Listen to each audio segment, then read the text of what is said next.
Hi, welcome back to Lakeside Farm. After a long while, it's been quite a while since we last shared, but we are still here sharing tips and what's happening at our farm. Anyway, today I want to talk to you about something that I've seen that can do miracles for you if you establish it at your farm, and that is establishing trust.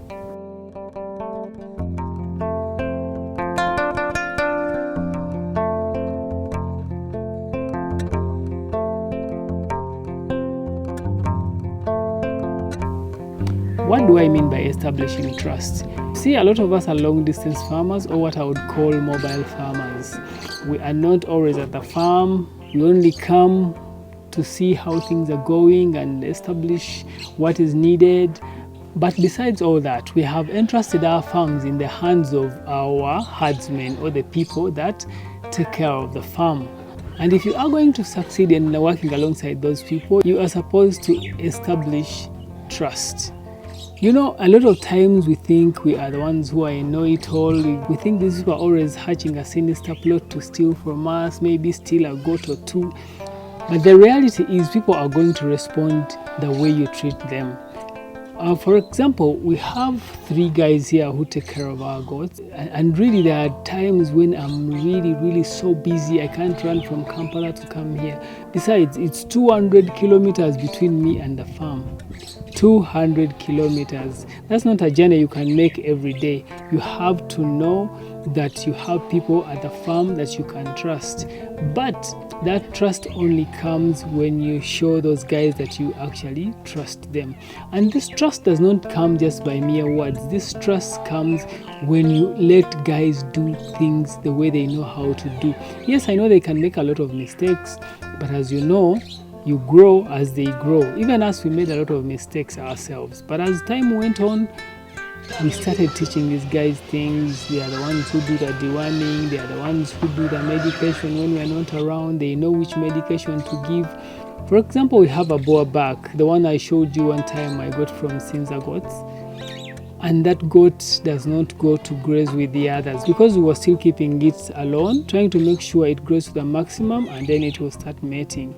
But that goat, where it was not used to eating any just normal grass. So we have to make special food for it. We were giving it alfalfa mixed with some chicken pellet and some brown salt. And in the long run, because of too much protein and it's the same food always, the goat started diureting. So in my simple mind, I thought, those are worms. So I rushed and told them, go and deworm it. The guys told me, you know what? We just deworm these goats. We don't think these are worms. For us, we think this could be bacteria.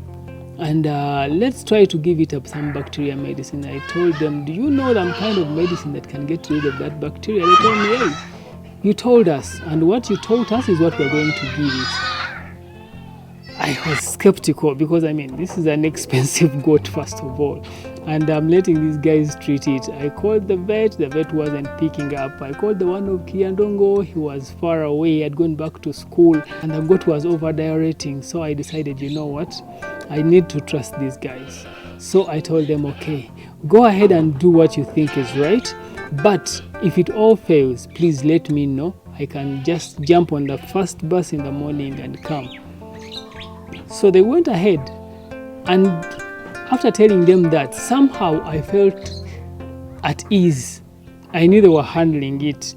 So they did whatever they had to do. They administered the medication, and the following morning, early in the morning, the first thing I did was to call them. I called them, how is the goat doing? They told me, this leg wasn't even eating, but today it's eating. It's still diureting a bit, but the diarrhea is reducing. I called them at lunchtime. They told me, we gave it another dose as you instructed us to do, and it hasn't pooped again. So we waited, and that same evening, the goat started pooping the exact nodules, or I'll call it nodules, or the actual goat poop, how it's supposed to look. So what am I trying to tell you with this story? It is that you have to establish trust with the people that you have at the farm. They are not always hatching a sinister plot to steal from you. Treat these guys as your workmates, as people who own the farm together with you. Yes, I know a lot of people have suffered at the hands of herdsmen, but the reality is not all people are the same. Yes, you will land on those who are thieves. You've had them here and then they've not treated us well, but that doesn't mean everyone you get, you should be skeptical of them. You have to establish some kind of trust. And if you don't have that kind of trust, please forget that your things will be well, because you are always away, especially for you who is always away. You have to establish trust. But another thing on top of trust I'm going to tell you is you do not have to think that it's only your relatives that can be trusted. So many friends of mine who are keeping goats have called me, and sometimes I call them to just find out how they are doing. And when you inquire how things are going, the first thing they tell you is, man, my goats have been dying, the babies are dying, this is happening and that is happening. I trusted these guys. Imagine they are my relatives. So and so is my uncle's child. So and so is my cousin.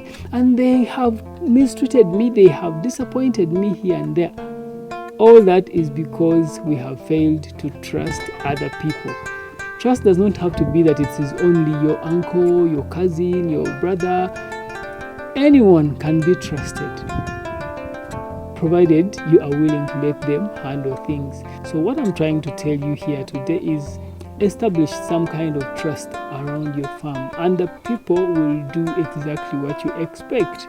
But if you don't show them that you trust them, believe me, they will not be trusted and they will start doing dubious business. So learn to trust the people you work with. I'm not even going to say learn to trust the people that you employ, but learn to trust the people you work with, because these people are more than just employees. These are people we work with, because when you are away, you are the one to call and ask them, hey, how is this and this going? And they inform you about it. When something happens, they are the ones who call you and, this and this is happening, and then you find a solution together. Trust works like that. You have to find solutions together. I hope someone has had something to learn from that. This is a farm reality. We have to learn to trust. Thank you very much for watching. Until next time, see you then.